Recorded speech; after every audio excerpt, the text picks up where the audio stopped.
안녕하세요. 마음의 역사를 탐구하는 시간입니다.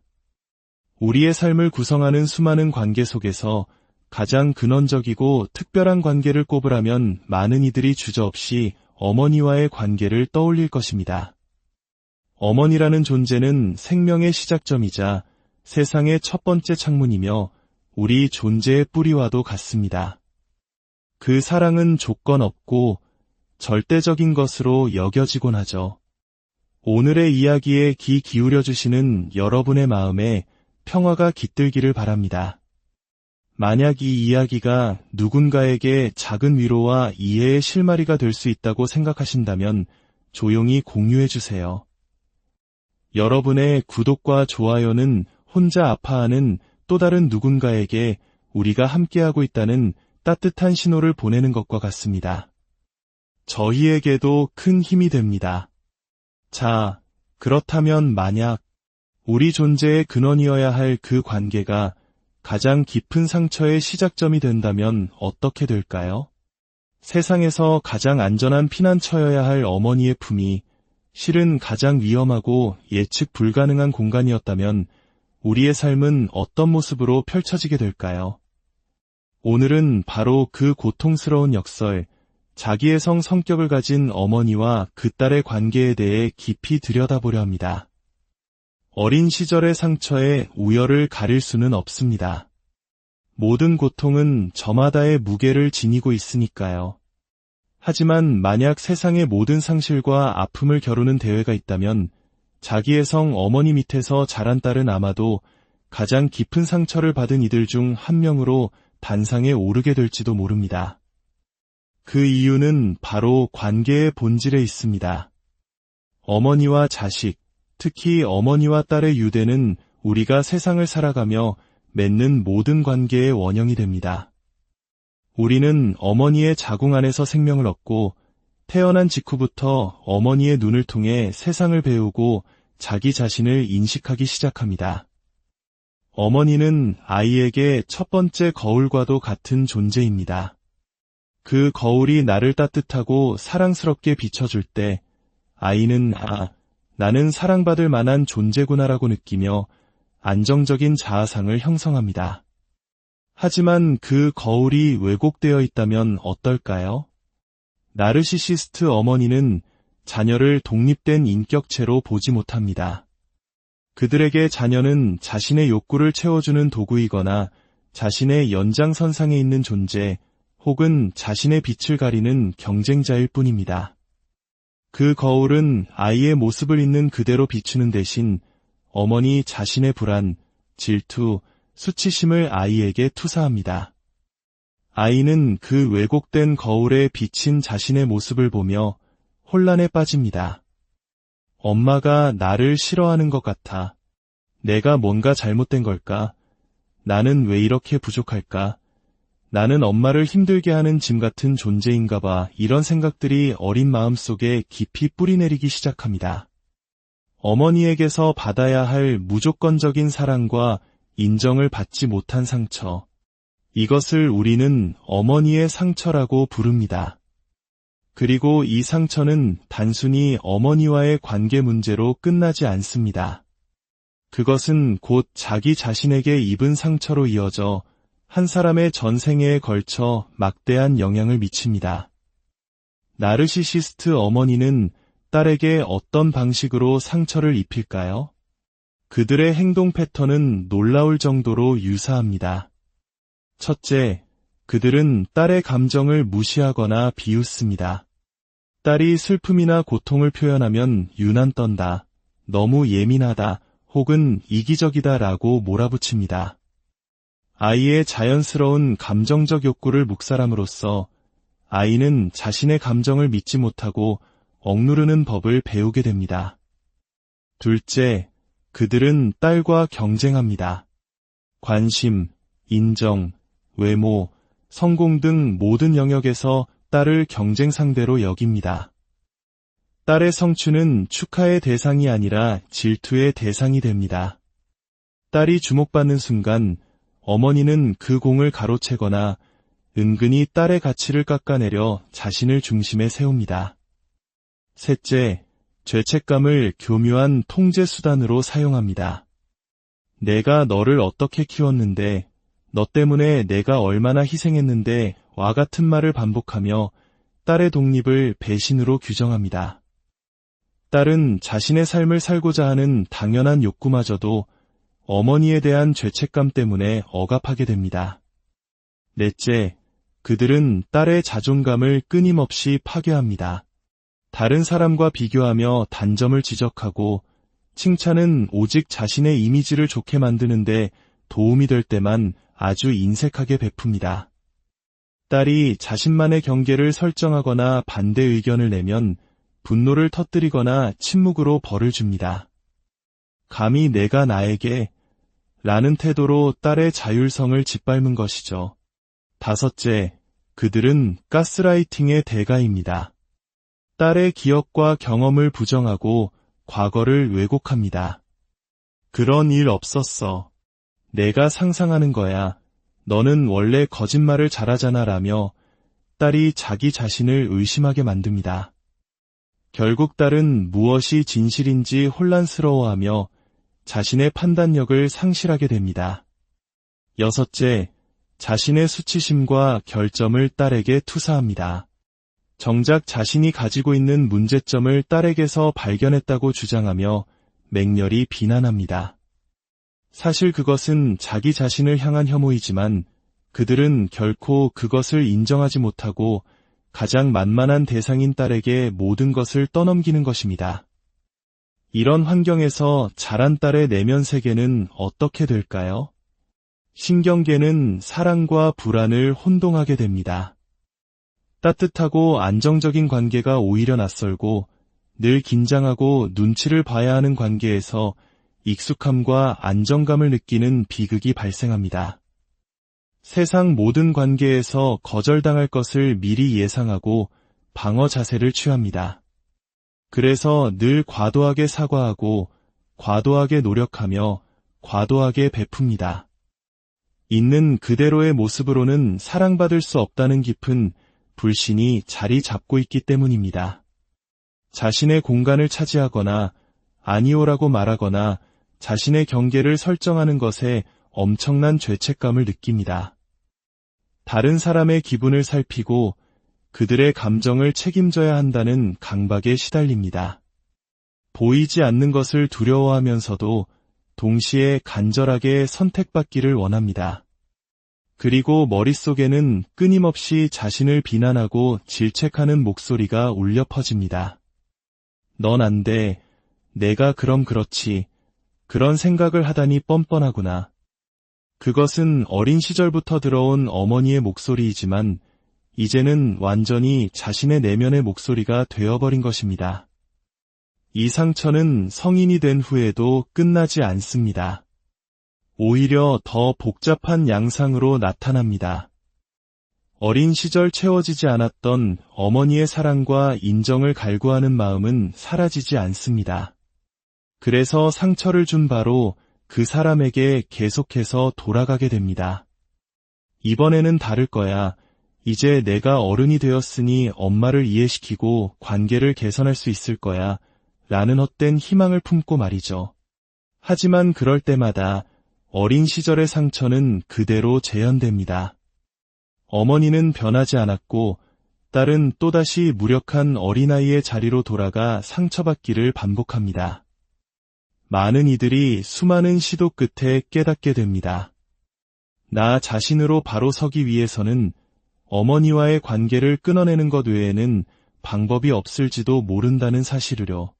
특히 자식의 도리, 즉 효를 중요시하는 우리 문화권에서 이는 더욱더 고통스러운 결정입니다.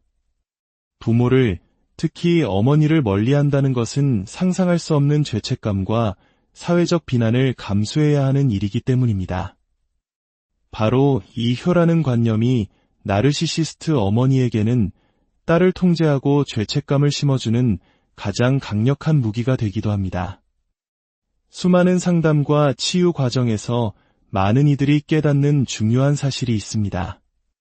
나르시시스트 어머니에게 받은 상처의 해독제는 그 관계를 개선하려는 노력에 있지 않다는 것입니다. 그 관계를 어떻게든 유지하려고 애쓰는 것 자체가 사실은 트라우마의 연장선입니다. 독성이 강한 사람을 바꾸려 하고 잔인한 사람에게 친절을 베풀어 달라고 애원하는 것은 어린 시절 생존을 위해 했던 행동을 성인이 되어서 다른 방식으로 반복하는 것일 뿐입니다. 이것은 매우 고통스러운 진실입니다. 당신이 그토록 원했던 어머니, 당신이 마땅히 누렸어야 할 따뜻한 어머니는 당신의 실제 어머니에게서는 결코 찾을 수 없을 것입니다. 그리고 이것은 당신이 사랑스럽지 않아서 혹은 당신이 그 사랑을 받을 자격이 없어서가 아닙니다. 그들은 타인에게 공감할 능력이 없고 자기중심적이고 경직된 세계관에 갇혀있기 때문에 자신이 당신에게 얼마나 깊은 상처를 주었는지조차 이해하지 못합니다. 오히려 그들은 자신들이야말로 당신 때문에 상처받은 피해자라고 믿는 경우가 대부분입니다. 이 싸움에서는 결코 이길 수 없습니다.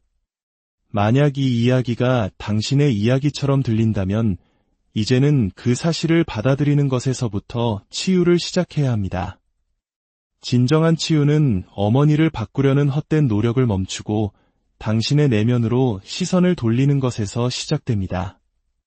어린 시절 그 혼란과 고통 속에서 살아남기 위해 애썼던 작은 아이를 바라봐 주는 것입니다. 그 아이의 감정을 인정해주고 따뜻하게 안아주며 이렇게 말해주는 것입니다. 내 잘못이 아니었어. 너는 충분히 사랑스러웠고 더 나은 대우를 받을 자격이 있었어. 정말 힘들었겠구나. 이제는 내가 너를 지켜줄게. 과거의 진실을 마주하는 것은 처음에는 가슴이 무너지는 듯한 고통을 동반할 수 있습니다. 하지만 그 진실은 역설적으로 당신을 자유롭게 할 것입니다. 왜 내가 항상 불안했는지, 왜 사랑이 그토록 힘들었는지, 왜 나 자신을 미워했는지 그 모든 조각들이 맞춰지기 시작할 것입니다. 당신이 해야 할 일은 어머니와의 관계를 위한 작업이 아니라 오롯이 당신 자신을 위한 내면 작업입니다. 어머니는 이미 당신에게 충분한 상처를 주었습니다. 이제 그 이야기의 바깥으로 그녀를 내보내세요.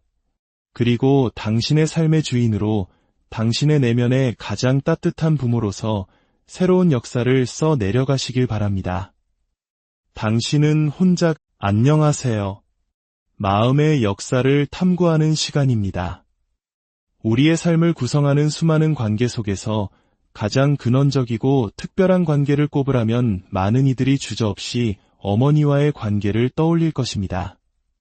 어머니라는 존재는 생명의 시작점이자 세상의 첫 번째 창문이며 우리 존재의 뿌리와도 같습니다. 그 사랑은 조건 없고 절대적인 것으로 여겨지곤 하죠. 오늘의 이야기에 귀 기울여 주시는 여러분의 마음에 평화가 깃들기를 바랍니다. 만약 이 이야기가 누군가에게 작은 위로와 이해의 실마리가 될 수 있다고 생각하신다면 조용히 공유해 주세요. 여러분의 구독과 좋아요는 혼자 아파하는 또 다른 누군가에게 우리가 함께하고 있다는 따뜻한 신호를 보내는 것과 같습니다. 저희에게도 큰 힘이 됩니다. 자, 그렇다면 만약 우리 존재의 근원이어야 할 그 관계가 가장 깊은 상처의 시작점이 된다면 어떻게 될까요? 세상에서 가장 안전한 피난처여야 할 어머니의 품이 실은 가장 위험하고 예측 불가능한 공간이었다면 우리의 삶은 어떤 모습으로 펼쳐지게 될까요? 오늘은 바로 그 고통스러운 역설, 자기의 성격을 가진 어머니와 그 딸의 관계에 대해 깊이 들여다보려 합니다. 어린 시절의 상처에 우열을 가릴 수는 없습니다. 모든 고통은 저마다의 무게를 지니고 있으니까요. 하지만 만약 세상의 모든 상실과 아픔을 겨루는 대회가 있다면 자기의 성 어머니 밑에서 자란 딸은 아마도 가장 깊은 상처를 받은 이들 중 한 명으로 단상에 오르게 될지도 모릅니다. 그 이유는 바로 관계의 본질에 있습니다.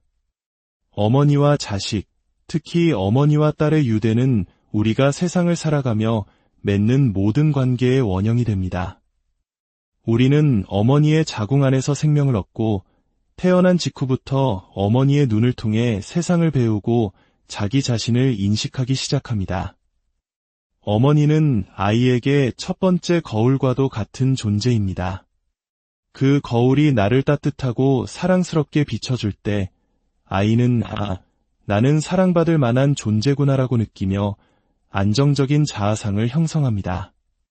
하지만 그 거울이 왜곡되어 있다면 어떨까요?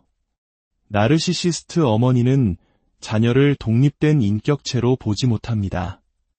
그들에게 자녀는 자신의 욕구를 채워주는 도구이거나 자신의 연장선상에 있는 존재 혹은 자신의 빛을 가리는 경쟁자일 뿐입니다. 그 거울은 아이의 모습을 있는 그대로 비추는 대신 어머니 자신의 불안, 질투, 수치심을 아이에게 투사합니다. 아이는 그 왜곡된 거울에 비친 자신의 모습을 보며 혼란에 빠집니다. 엄마가 나를 싫어하는 것 같아. 내가 뭔가 잘못된 걸까? 나는 왜 이렇게 부족할까? 나는 엄마를 힘들게 하는 짐 같은 존재인가 봐. 이런 생각들이 어린 마음속에 깊이 뿌리내리기 시작합니다. 어머니에게서 받아야 할 무조건적인 사랑과 인정을 받지 못한 상처. 이것을 우리는 어머니의 상처라고 부릅니다. 그리고 이 상처는 단순히 어머니와의 관계 문제로 끝나지 않습니다. 그것은 곧 자기 자신에게 입은 상처로 이어져 한 사람의 전생애에 걸쳐 막대한 영향을 미칩니다. 나르시시스트 어머니는 딸에게 어떤 방식으로 상처를 입힐까요? 그들의 행동 패턴은 놀라울 정도로 유사합니다. 첫째, 그들은 딸의 감정을 무시하거나 비웃습니다. 딸이 슬픔이나 고통을 표현하면 유난 떤다, 너무 예민하다, 혹은 이기적이다 라고 몰아붙입니다. 아이의 자연스러운 감정적 욕구를 묵살함으로써 아이는 자신의 감정을 믿지 못하고 억누르는 법을 배우게 됩니다. 둘째, 그들은 딸과 경쟁합니다. 관심, 인정, 외모, 성공 등 모든 영역에서 딸을 경쟁 상대로 여깁니다. 딸의 성취는 축하의 대상이 아니라 질투의 대상이 됩니다. 딸이 주목받는 순간 어머니는 그 공을 가로채거나 은근히 딸의 가치를 깎아내려 자신을 중심에 세웁니다. 셋째, 죄책감을 교묘한 통제 수단으로 사용합니다. 내가 너를 어떻게 키웠는데, 너 때문에 내가 얼마나 희생했는데 와 같은 말을 반복하며 딸의 독립을 배신으로 규정합니다. 딸은 자신의 삶을 살고자 하는 당연한 욕구마저도 어머니에 대한 죄책감 때문에 억압하게 됩니다. 넷째, 그들은 딸의 자존감을 끊임없이 파괴합니다. 다른 사람과 비교하며 단점을 지적하고 칭찬은 오직 자신의 이미지를 좋게 만드는데 도움이 될 때만 아주 인색하게 베풉니다. 딸이 자신만의 경계를 설정하거나 반대 의견을 내면 분노를 터뜨리거나 침묵으로 벌을 줍니다. 감히 내가 나에게 라는 태도로 딸의 자율성을 짓밟은 것이죠. 다섯째, 그들은 가스라이팅의 대가입니다. 딸의 기억과 경험을 부정하고 과거를 왜곡합니다. 그런 일 없었어. 내가 상상하는 거야. 너는 원래 거짓말을 잘하잖아 라며 딸이 자기 자신을 의심하게 만듭니다. 결국 딸은 무엇이 진실인지 혼란스러워하며 자신의 판단력을 상실하게 됩니다. 여섯째, 자신의 수치심과 결점을 딸에게 투사합니다. 정작 자신이 가지고 있는 문제점을 딸에게서 발견했다고 주장하며 맹렬히 비난합니다. 사실 그것은 자기 자신을 향한 혐오이지만 그들은 결코 그것을 인정하지 못하고 가장 만만한 대상인 딸에게 모든 것을 떠넘기는 것입니다. 이런 환경에서 자란 딸의 내면 세계는 어떻게 될까요? 신경계는 사랑과 불안을 혼동하게 됩니다. 따뜻하고 안정적인 관계가 오히려 낯설고 늘 긴장하고 눈치를 봐야 하는 관계에서 익숙함과 안정감을 느끼는 비극이 발생합니다. 세상 모든 관계에서 거절당할 것을 미리 예상하고 방어 자세를 취합니다. 그래서 늘 과도하게 사과하고 과도하게 노력하며 과도하게 베풉니다. 있는 그대로의 모습으로는 사랑받을 수 없다는 깊은 불신이 자리 잡고 있기 때문입니다. 자신의 공간을 차지하거나 아니오라고 말하거나 자신의 경계를 설정하는 것에 엄청난 죄책감을 느낍니다. 다른 사람의 기분을 살피고 그들의 감정을 책임져야 한다는 강박에 시달립니다. 보이지 않는 것을 두려워하면서도 동시에 간절하게 선택받기를 원합니다. 그리고 머릿속에는 끊임없이 자신을 비난하고 질책하는 목소리가 울려 퍼집니다. 넌 안 돼. 내가 그럼 그렇지. 그런 생각을 하다니 뻔뻔하구나. 그것은 어린 시절부터 들어온 어머니의 목소리이지만 이제는 완전히 자신의 내면의 목소리가 되어버린 것입니다. 이 상처는 성인이 된 후에도 끝나지 않습니다. 오히려 더 복잡한 양상으로 나타납니다. 어린 시절 채워지지 않았던 어머니의 사랑과 인정을 갈구하는 마음은 사라지지 않습니다. 그래서 상처를 준 바로 그 사람에게 계속해서 돌아가게 됩니다. 이번에는 다를 거야. 이제 내가 어른이 되었으니 엄마를 이해시키고 관계를 개선할 수 있을 거야. 라는 헛된 희망을 품고 말이죠. 하지만 그럴 때마다 어린 시절의 상처는 그대로 재현됩니다. 어머니는 변하지 않았고 딸은 또다시 무력한 어린아이의 자리로 돌아가 상처받기를 반복합니다. 많은 이들이 수많은 시도 끝에 깨닫게 됩니다. 나 자신으로 바로 서기 위해서는 어머니와의 관계를 끊어내는 것 외에는 방법이 없을지도 모른다는 사실을요. 특히 자식의 도리, 즉 효를 중요시하는 우리 문화권에서 이는 더욱더 고통스러운 결정입니다. 부모를, 특히 어머니를 멀리한다는 것은 상상할 수 없는 죄책감과 사회적 비난을 감수해야 하는 일이기 때문입니다. 바로 이 효라는 관념이 나르시시스트 어머니에게는 딸을 통제하고 죄책감을 심어주는 가장 강력한 무기가 되기도 합니다. 수많은 상담과 치유 과정에서 많은 이들이 깨닫는 중요한 사실이 있습니다.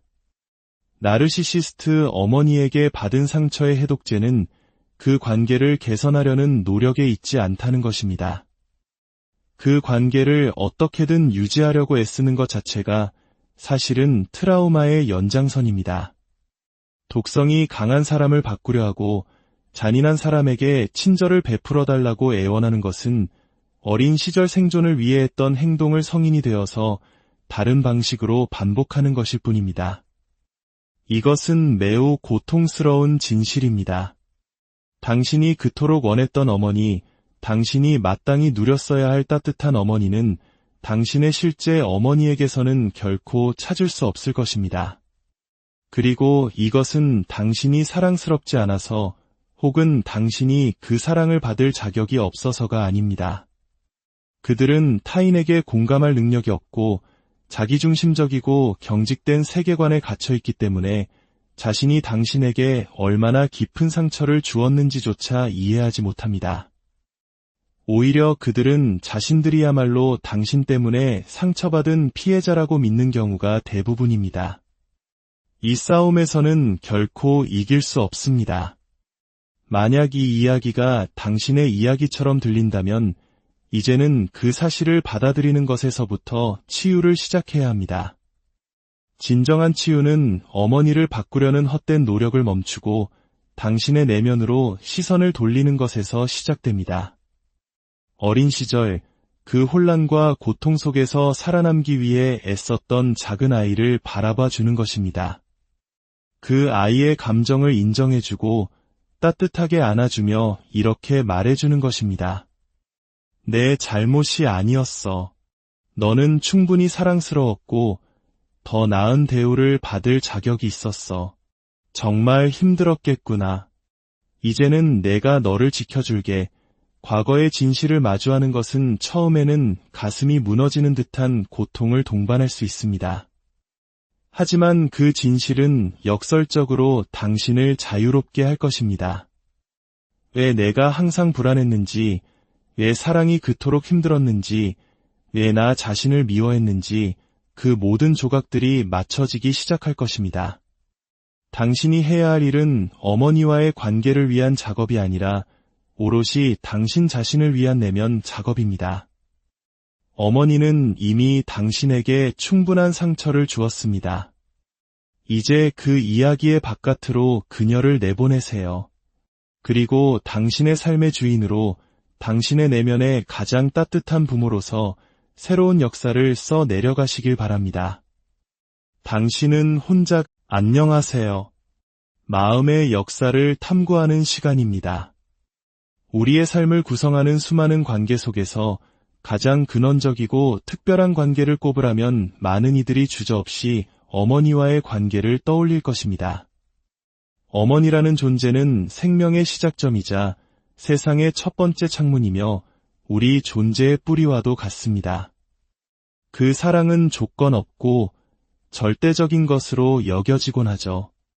오늘의 이야기에 귀 기울여주시는 여러분의 마음에 평화가 깃들기를 바랍니다.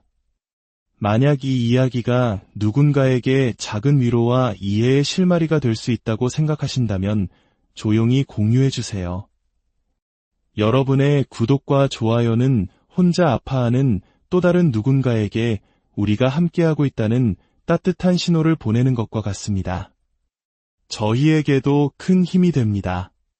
자, 그렇다면 만약 우리 존재의 근원이어야 할 그 관계가 가장 깊은 상처의 시작점이 된다면 어떻게 될까요? 세상에서 가장 안전한 피난처여야 할 어머니의 품이 실은 가장 위험하고 예측 불가능한 공간이었다면 우리의 삶은 어떤 모습으로 펼쳐지게 될까요?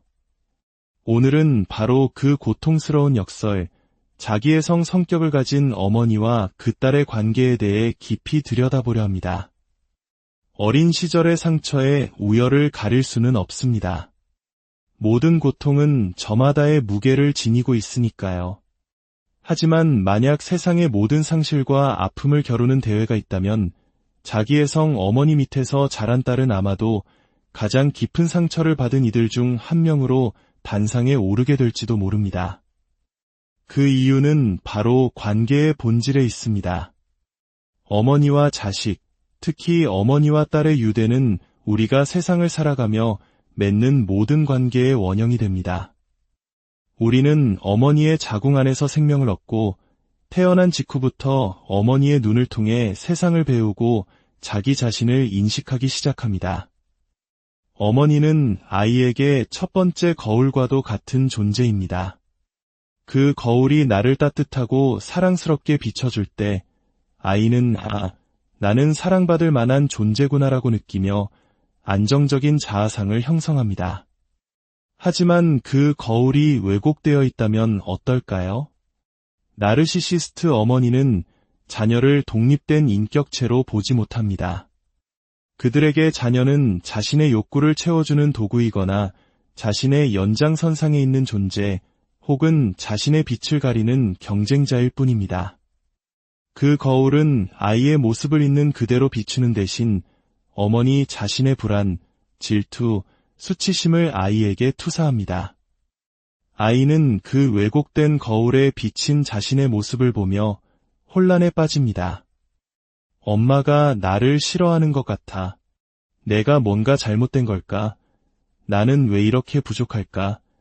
나는 엄마를 힘들게 하는 짐 같은 존재인가 봐. 이런 생각들이 어린 마음속에 깊이 뿌리내리기 시작합니다. 어머니에게서 받아야 할 무조건적인 사랑과 인정을 받지 못한 상처. 이것을 우리는 어머니의 상처라고 부릅니다. 그리고 이 상처는 단순히 어머니와의 관계 문제로 끝나지 않습니다. 그것은 곧 자기 자신에게 입은 상처로 이어져 한 사람의 전생애에 걸쳐 막대한 영향을 미칩니다. 나르시시스트 어머니는 딸에게 어떤 방식으로 상처를 입힐까요? 그들의 행동 패턴은 놀라울 정도로 유사합니다. 첫째, 그들은 딸의 감정을 무시하거나 비웃습니다. 딸이 슬픔이나 고통을 표현하면 유난 떤다, 너무 예민하다, 혹은 이기적이다 라고 몰아붙입니다. 아이의 자연스러운 감정적 욕구를 묵살함으로써 아이는 자신의 감정을 믿지 못하고 억누르는 법을 배우게 됩니다. 둘째, 그들은 딸과 경쟁합니다. 관심, 인정, 외모, 성공 등 모든 영역에서 딸을 경쟁 상대로 여깁니다. 딸의 성취는 축하의 대상이 아니라 질투의 대상이 됩니다. 딸이 주목받는 순간 어머니는 그 공을 가로채거나 은근히 딸의 가치를 깎아내려 자신을 중심에 세웁니다. 셋째, 죄책감을 교묘한 통제 수단으로 사용합니다. 내가 너를 어떻게 키웠는데, 너 때문에 내가 얼마나 희생했는데 와 같은 말을 반복하며 딸의 독립을 배신으로 규정합니다. 딸은 자신의 삶을 살고자 하는 당연한 욕구마저도 어머니에 대한 죄책감 때문에 억압하게 됩니다. 넷째, 그들은 딸의 자존감을 끊임없이 파괴합니다. 다른 사람과 비교하며 단점을 지적하고 칭찬은 오직 자신의 이미지를 좋게 만드는데 도움이 될 때만 아주 인색하게 베풉니다. 딸이 자신만의 경계를 설정하거나 반대 의견을 내면 분노를 터뜨리거나 침묵으로 벌을 줍니다. 감히 내가 나에게 라는 태도로 딸의 자율성을 짓밟은 것이죠. 다섯째, 그들은 가스라이팅의 대가입니다. 딸의 기억과 경험을 부정하고 과거를 왜곡합니다. 그런 일 없었어. 내가 상상하는 거야. 너는 원래 거짓말을 잘하잖아 라며 딸이 자기 자신을 의심하게 만듭니다. 결국 딸은 무엇이 진실인지 혼란스러워하며 자신의 판단력을 상실하게 됩니다. 여섯째, 자신의 수치심과 결점을 딸에게 투사합니다. 정작 자신이 가지고 있는 문제점을 딸에게서 발견했다고 주장하며 맹렬히 비난합니다. 사실 그것은 자기 자신을 향한 혐오이지만 그들은 결코 그것을 인정하지 못하고 가장 만만한 대상인 딸에게 모든 것을 떠넘기는 것입니다. 이런 환경에서 자란 딸의 내면 세계는 어떻게 될까요? 신경계는 사랑과 불안을 혼동하게 됩니다. 따뜻하고 안정적인 관계가 오히려 낯설고 늘 긴장하고 눈치를 봐야 하는 관계에서 익숙함과 안정감을 느끼는 비극이 발생합니다. 세상 모든 관계에서 거절당할 것을 미리 예상하고 방어 자세를 취합니다. 그래서 늘 과도하게 사과하고 과도하게 노력하며 과도하게 베풉니다. 있는 그대로의 모습으로는 사랑받을 수 없다는 깊은 불신이 자리 잡고 있기 때문입니다. 자신의 공간을 차지하거나 아니오라고 말하거나 자신의 경계를 설정하는 것에 엄청난 죄책감을 느낍니다. 다른 사람의 기분을 살피고 그들의 감정을 책임져야 한다는 강박에 시달립니다. 보이지 않는 것을 두려워하면서도 동시에 간절하게 선택받기를 원합니다. 그리고 머릿속에는 끊임없이 자신을 비난하고 질책하는 목소리가 울려 퍼집니다. 넌 안 돼. 내가 그럼 그렇지. 그런 생각을 하다니 뻔뻔하구나. 그것은 어린 시절부터 들어온 어머니의 목소리이지만 이제는 완전히 자신의 내면의 목소리가 되어버린 것입니다. 이 상처는 성인이 된 후에도 끝나지 않습니다. 오히려 더 복잡한 양상으로 나타납니다. 어린 시절 채워지지 않았던 어머니의 사랑과 인정을 갈구하는 마음은 사라지지 않습니다. 그래서 상처를 준 바로 그 사람에게 계속해서 돌아가게 됩니다. 이번에는 다를 거야. 이제 내가 어른이 되었으니 엄마를 이해시키고 관계를 개선할 수 있을 거야. 라는 헛된 희망을 품고 말이죠. 하지만 그럴 때마다 어린 시절의 상처는 그대로 재현됩니다.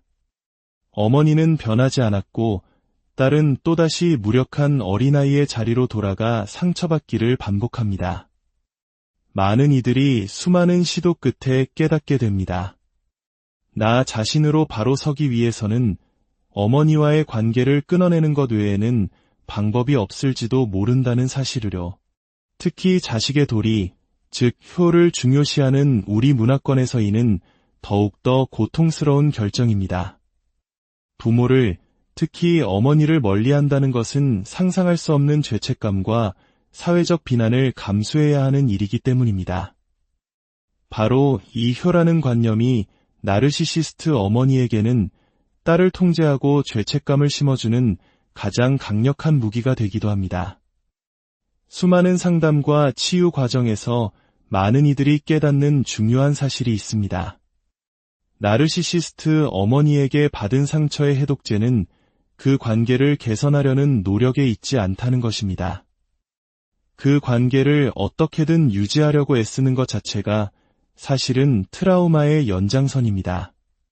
독성이 강한 사람을 바꾸려 하고 잔인한 사람에게 친절을 베풀어 달라고 애원하는 것은 어린 시절 생존을 위해 했던 행동을 성인이 되어서 다른 방식으로 반복하는 것일 뿐입니다. 이것은 매우 고통스러운 진실입니다. 당신이 그토록 원했던 어머니, 당신이 마땅히 누렸어야 할 따뜻한 어머니는 당신의 실제 어머니에게서는 결코 찾을 수 없을 것입니다. 그리고 이것은 당신이 사랑스럽지 않아서 혹은 당신이 그 사랑을 받을 자격이 없어서가 아닙니다. 그들은 타인에게 공감할 능력이 없고 자기중심적이고 경직된 세계관에 갇혀있기 때문에 자신이 당신에게 얼마나 깊은 상처를 주었는지조차 이해하지 못합니다. 오히려 그들은 자신들이야말로 당신 때문에 상처받은 피해자라고 믿는 경우가 대부분입니다. 이 싸움에서는 결코 이길 수 없습니다. 만약 이 이야기가 당신의 이야기처럼 들린다면 이제는 그 사실을 받아들이는 것에서부터 치유를 시작해야 합니다. 진정한 치유는 어머니를 바꾸려는 헛된 노력을 멈추고 당신의 내면으로 시선을 돌리는 것에서 시작됩니다. 어린 시절 그 혼란과 고통 속에서 살아남기 위해 애썼던 작은 아이를 바라봐 주는 것입니다. 그 아이의 감정을 인정해주고 따뜻하게 안아주며 이렇게 말해주는 것입니다. 내 잘못이 아니었어. 너는 충분히 사랑스러웠고 더 나은 대우를 받을 자격이 있었어. 정말 힘들었겠구나. 이제는 내가 너를 지켜줄게.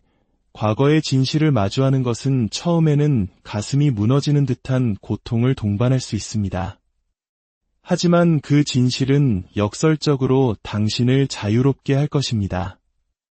왜 내가 항상 불안했는지, 왜 사랑이 그토록 힘들었는지, 왜 나 자신을 미워했는지 그 모든 조각들이 맞춰지기 시작할 것입니다.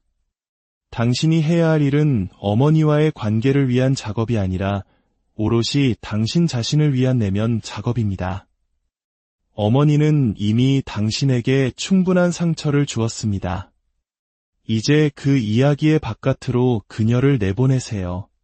그리고 당신의 삶의 주인으로 당신의 내면의 가장 따뜻한 부모로서 새로운 역사를 써 내려가시길 바랍니다. 당신은 혼자 안녕하세요. 마음의 역사를 탐구하는 시간입니다.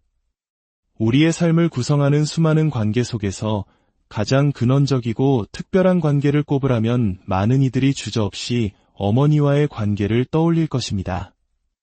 어머니라는 존재는 생명의 시작점이자 세상의 첫 번째 창문이며 우리 존재의 뿌리와도 같습니다. 그 사랑은 조건 없고 절대적인 것으로 여겨지곤 하죠. 오늘의 이야기에 귀 기울여주시는 여러분의 마음에 평화가 깃들기를 바랍니다. 만약 이 이야기가 누군가에게 작은 위로와 이해의 실마리가 될 수 있다고 생각하신다면 조용히 공유해주세요. 여러분의 구독과 좋아요는 혼자 아파하는 또 다른 누군가에게 우리가 함께하고 있다는 따뜻한 신호를 보내는 것과 같습니다. 저희에게도 큰 힘이 됩니다. 자, 그렇다면 만약 우리 존재의 근원이어야 할 그 관계가 가장 깊은 상처의 시작점이 된다면 어떻게 될까요? 세상에서 가장 안전한 피난처여야 할 어머니의 품이 실은 가장 위험하고 예측 불가능한 공간이었다면 우리의 삶은 어떤 모습으로 펼쳐지게 될까요? 오늘은 바로 그 고통스러운 역설, 자기애성 성격을 가진 어머니와 그 딸의 관계에 대해 깊이 들여다보려 합니다. 어린 시절의 상처에 우열을 가릴 수는 없습니다. 모든 고통은 저마다의 무게를 지니고 있으니까요. 하지만 만약 세상의 모든 상실과 아픔을 겨루는 대회가 있다면 자기애성 어머니 밑에서 자란 딸은 아마도 가장 깊은 상처를 받은 이들 중 한 명으로 단상에 오르게 될지도 모릅니다. 그 이유는 바로 관계의 본질에 있습니다. 어머니와 자식, 특히 어머니와 딸의 유대는 우리가 세상을 살아가며 맺는 모든 관계의 원형이 됩니다. 우리는 어머니의 자궁 안에서 생명을 얻고 태어난 직후부터 어머니의 눈을 통해 세상을 배우고 자기 자신을 인식하기 시작합니다. 어머니는 아이에게 첫 번째 거울과도 같은 존재입니다. 그 거울이 나를 따뜻하고 사랑스럽게 비춰줄 때 아이는 나는 사랑받을 만한 존재구나라고 느끼며 안정적인 자아상을 형성합니다. 하지만 그 거울이 왜곡되어 있다면 어떨까요? 나르시시스트 어머니는 자녀를 독립된 인격체로 보지 못합니다. 그들에게 자녀는 자신의 욕구를 채워주는 도구이거나 자신의 연장선상에 있는 존재, 혹은 자신의 빛을 가리는 경쟁자일 뿐입니다. 그 거울은 아이의 모습을 있는 그대로 비추는 대신 어머니 자신의 불안, 질투, 수치심을 아이에게 투사합니다. 아이는 그 왜곡된 거울에 비친 자신의 모습을 보며 혼란에 빠집니다. 엄마가 나를 싫어하는 것 같아. 내가 뭔가 잘못된 걸까? 나는 왜 이렇게 부족할까? 나는 엄마를 힘들게 하는 짐 같은 존재인가 봐. 이런 생각들이 어린 마음속에 깊이 뿌리내리기 시작합니다. 어머니에게서 받아야 할 무조건적인 사랑과 인정을 받지 못한 상처. 이것을 우리는 어머니의 상처라고 부릅니다. 그리고 이 상처는 단순히 어머니와의 관계 문제로 끝나지 않습니다. 그것은 곧 자기 자신에게 입은 상처로 이어져 한 사람의 전생애에 걸쳐 막대한 영향을 미칩니다. 나르시시스트 어머니는 딸에게 어떤 방식으로 상처를 입힐까요? 그들의 행동 패턴은 놀라울 정도로 유사합니다. 첫째, 그들은 딸의 감정을 무시하거나 비웃습니다. 딸이 슬픔이나 고통을 표현하면 유난 떤다, 너무 예민하다, 혹은 이기적이다 라고 몰아붙입니다. 아이의 자연스러운 감정적 욕구를 묵살함으로써 아이는 자신의 감정을 믿지 못하고 억누르는 법을 배우게 됩니다. 둘째, 그들은 딸과 경쟁합니다. 관심, 인정, 외모, 성공 등 모든 영역에서 딸을 경쟁 상대로 여깁니다. 딸의 성취는 축하의 대상이 아니라 질투의 대상이 됩니다. 딸이 주목받는 순간 어머니는 그 공을 가로채거나 은근히 딸의 가치를 깎아내려 자신을 중심에 세웁니다. 셋째, 죄책감을 교묘한 통제 수단으로 사용합니다. 내가 너를 어떻게 키웠는데, 너 때문에 내가 얼마나 희생했는데 와 같은 말을 반복하며 딸의 독립을 배신으로 규정합니다. 딸은 자신의 삶을 살고자 하는 당연한 욕구마저도 어머니에 대한 죄책감 때문에 억압하게 됩니다. 넷째, 그들은 딸의 자존감을 끊임없이 파괴합니다. 다른 사람과 비교하며 단점을 지적하고 칭찬은 오직 자신의 이미지를 좋게 만드는데 도움이 될 때만 아주 인색하게 베풉니다. 딸이 자신만의 경계를 설정하거나 반대 의견을 내면 분노를 터뜨리거나 침묵으로 벌을 줍니다. 감히 내가 나에게 라는 태도로 딸의 자율성을 짓밟은 것이죠. 다섯째, 그들은 가스라이팅의 대가입니다. 딸의 기억과 경험을 부정하고 과거를 왜곡합니다. 그런 일 없었어. 내가 상상하는 거야. 너는 원래 거짓말을 잘하잖아 라며 딸이 자기 자신을 의심하게 만듭니다. 결국 딸은 무엇이 진실인지 혼란스러워하며 자신의 판단력을 상실하게 됩니다. 여섯째, 자신의 수치심과 결점을 딸에게 투사합니다. 정작 자신이 가지고 있는 문제점을 딸에게서 발견했다고 주장하며 맹렬히 비난합니다. 사실 그것은 자기 자신을 향한 혐오이지만 그들은 결코 그것을 인정하지 못하고 가장 만만한 대상인 딸에게 모든 것을 떠넘기는 것입니다. 이런 환경에서 자란 딸의 내면 세계는 어떻게 될까요? 신경계는 사랑과 불안을 혼동하게 됩니다. 따뜻하고 안정적인 관계가 오히려 낯설고 늘 긴장하고 눈치를 봐야 하는 관계에서 익숙함과 안정감을 느끼는 비극이 발생합니다. 세상 모든 관계에서 거절당할 것을 미리 예상하고 방어 자세를 취합니다. 그래서 늘 과도하게 사과하고 과도하게 노력하며 과도하게 베풉니다. 있는 그대로의 모습으로는 사랑받을 수 없다는 깊은 불신이 자리 잡고 있기 때문입니다. 자신의 공간을 차지하거나 아니오라고 말하거나 자신의 경계를 설정하는 것에 엄청난 죄책감을 느낍니다. 다른 사람의 기분을 살피고 그들의 감정을 책임져야 한다는 강박에 시달립니다. 보이지 않는 것을 두려워하면서도 동시에 간절하게 선택받기를 원합니다. 그리고 머릿속에는 끊임없이 자신을 비난하고 질책하는 목소리가 울려 퍼집니다. 넌 안 돼. 내가 그럼 그렇지. 그런 생각을 하다니 뻔뻔하구나. 그것은 어린 시절부터 들어온 어머니의 목소리이지만 이제는 완전히 자신의 내면의 목소리가 되어버린 것입니다. 이 상처는 성인이 된 후에도 끝나지 않습니다. 오히려 더 복잡한 양상으로 나타납니다. 어린 시절 채워지지 않았던 어머니의 사랑과 인정을 갈구하는 마음은 사라지지 않습니다. 그래서 상처를 준 바로 그 사람에게 계속해서 돌아가게 됩니다. 이번에는 다를 거야. 이제 내가 어른이 되었으니 엄마를 이해시키고 관계를 개선할 수 있을 거야. 라는 헛된 희망을 품고 말이죠. 하지만 그럴 때마다 어린 시절의 상처는 그대로 재현됩니다. 어머니는 변하지 않았고 딸은 또다시 무력한 어린아이의 자리로 돌아가 상처받기를 반복합니다. 많은 이들이 수많은 시도 끝에 깨닫게 됩니다.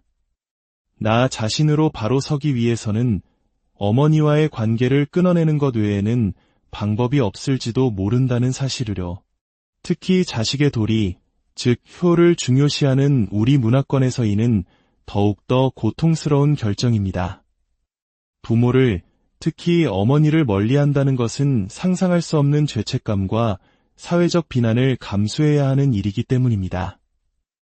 바로 이 효라는 관념이 나르시시스트 어머니에게는 딸을 통제하고 죄책감을 심어주는 가장 강력한 무기가 되기도 합니다. 수많은 상담과 치유 과정에서 많은 이들이 깨닫는 중요한 사실이 있습니다. 나르시시스트 어머니에게 받은 상처의 해독제는 그 관계를 개선하려는 노력에 있지 않다는 것입니다. 그 관계를 어떻게든 유지하려고 애쓰는 것 자체가 사실은 트라우마의 연장선입니다. 독성이 강한 사람을 바꾸려 하고 잔인한 사람에게 친절을 베풀어 달라고 애원하는 것은 어린 시절 생존을 위해 했던 행동을 성인이 되어서 다른 방식으로 반복하는 것일 뿐입니다. 이것은 매우 고통스러운 진실입니다. 당신이 그토록 원했던 어머니, 당신이 마땅히 누렸어야 할 따뜻한 어머니는 당신의 실제 어머니에게서는 결코 찾을 수 없을 것입니다. 그리고 이것은 당신이 사랑스럽지 않아서 혹은 당신이 그 사랑을 받을 자격이 없어서가 아닙니다. 그들은 타인에게 공감할 능력이 없고 자기중심적이고 경직된 세계관에 갇혀있기 때문에 자신이 당신에게 얼마나 깊은 상처를 주었는지조차 이해하지 못합니다.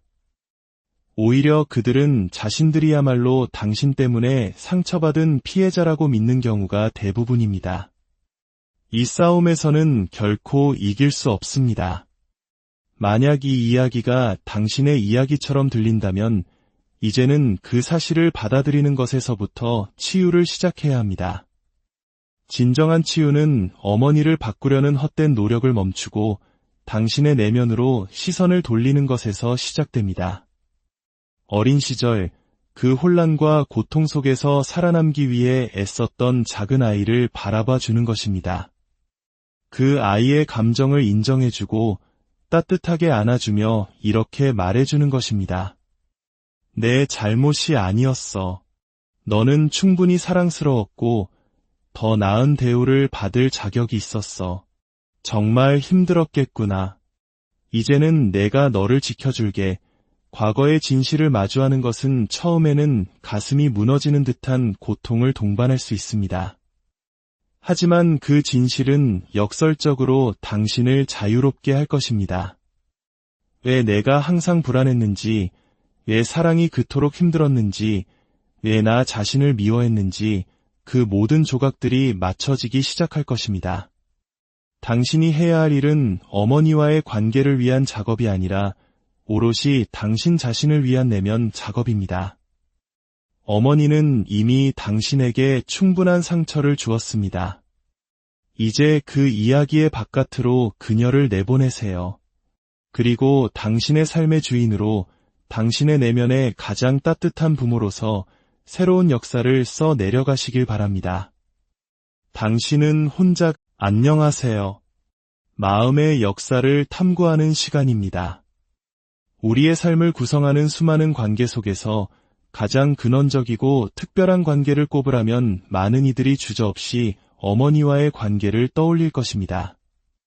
어머니라는 존재는 생명의 시작점이자 세상의 첫 번째 창문이며 우리 존재의 뿌리와도 같습니다. 그 사랑은 조건 없고 절대적인 것으로 여겨지곤 하죠. 오늘의 이야기에 귀 기울여 주시는 여러분의 마음에 평화가 깃들기를 바랍니다. 만약 이 이야기가 누군가에게 작은 위로와 이해의 실마리가 될 수 있다고 생각하신다면 조용히 공유해 주세요. 여러분의 구독과 좋아요는 혼자 아파하는 또 다른 누군가에게 우리가 함께하고 있다는 따뜻한 신호를 보내는 것과 같습니다. 저희에게도 큰 힘이 됩니다. 자, 그렇다면 만약 우리 존재의 근원이어야 할 그 관계가 가장 깊은 상처의 시작점이 된다면 어떻게 될까요? 세상에서 가장 안전한 피난처여야 할 어머니의 품이 실은 가장 위험하고 예측 불가능한 공간이었다면 우리의 삶은 어떤 모습으로 펼쳐지게 될까요? 오늘은 바로 그 고통스러운 역설, 자기의 성격을 가진 어머니와 그 딸의 관계에 대해 깊이 들여다보려 합니다. 어린 시절의 상처에 우열을 가릴 수는 없습니다. 모든 고통은 저마다의 무게를 지니고 있으니까요. 하지만 만약 세상의 모든 상실과 아픔을 겨루는 대회가 있다면 자기의 성 어머니 밑에서 자란 딸은 아마도 가장 깊은 상처를 받은 이들 중 한 명으로 단상에 오르게 될지도 모릅니다. 그 이유는 바로 관계의 본질에 있습니다. 어머니와 자식, 특히 어머니와 딸의 유대는 우리가 세상을 살아가며 맺는 모든 관계의 원형이 됩니다. 우리는 어머니의 자궁 안에서 생명을 얻고 태어난 직후부터 어머니의 눈을 통해 세상을 배우고 자기 자신을 인식하기 시작합니다. 어머니는 아이에게 첫 번째 거울과도 같은 존재입니다. 그 거울이 나를 따뜻하고 사랑스럽게 비춰줄 때 아이는 나는 사랑받을 만한 존재구나라고 느끼며 안정적인 자아상을 형성합니다.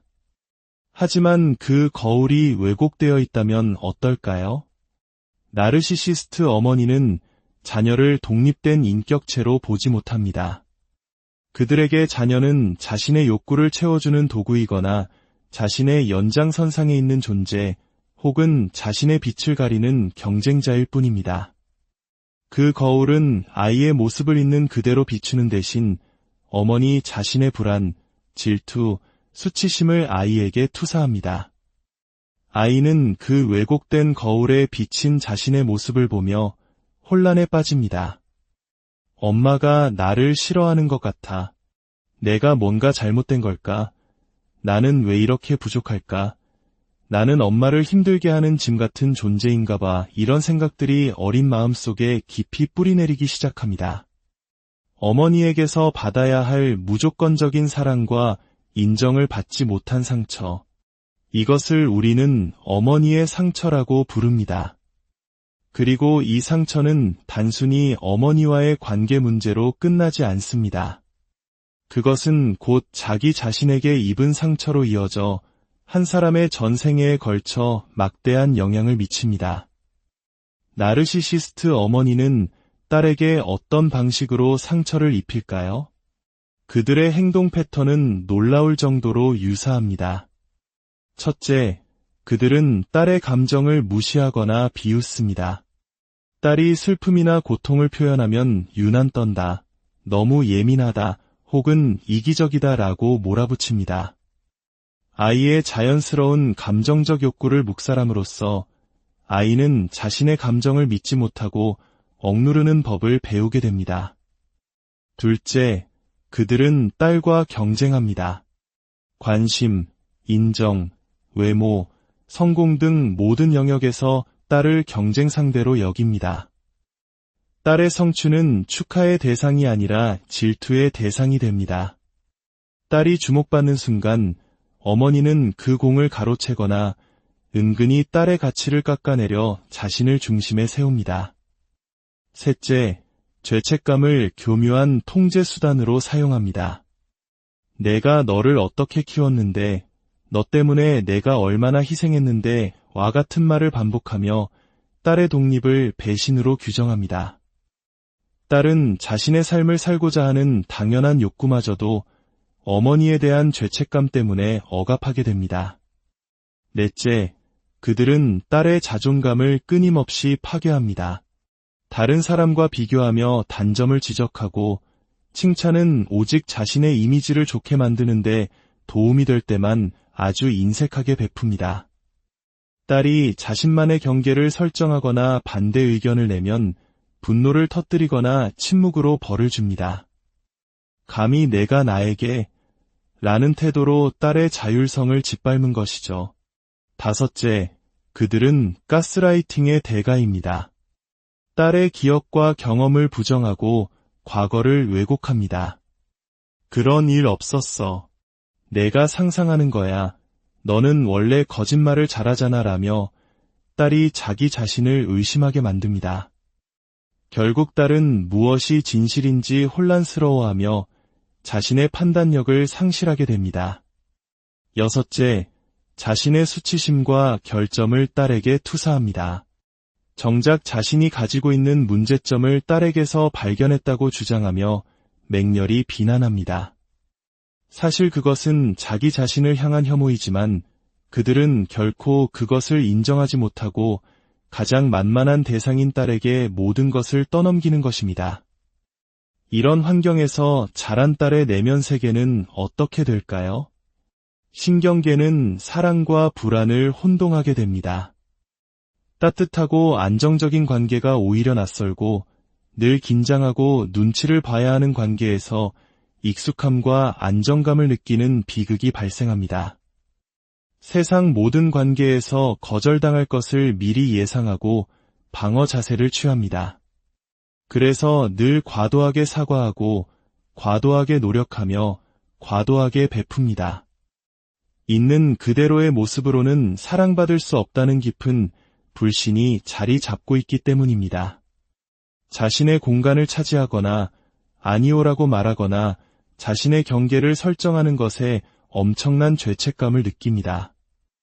다른 사람의 기분을 살피고 그들의 감정을 책임져야 한다는 강박에 시달립니다. 보이지 않는 것을 두려워하면서도 동시에 간절하게 선택받기를 원합니다. 그리고 머릿속에는 끊임없이 자신을 비난하고 질책하는 목소리가 울려 퍼집니다. 넌 안 돼. 내가 그럼 그렇지. 그런 생각을 하다니 뻔뻔하구나. 그것은 어린 시절부터 들어온 어머니의 목소리이지만 이제는 완전히 자신의 내면의 목소리가 되어버린 것입니다. 이 상처는 성인이 된 후에도 끝나지 않습니다. 오히려 더 복잡한 양상으로 나타납니다. 어린 시절 채워지지 않았던 어머니의 사랑과 인정을 갈구하는 마음은 사라지지 않습니다. 그래서 상처를 준 바로 그 사람에게 계속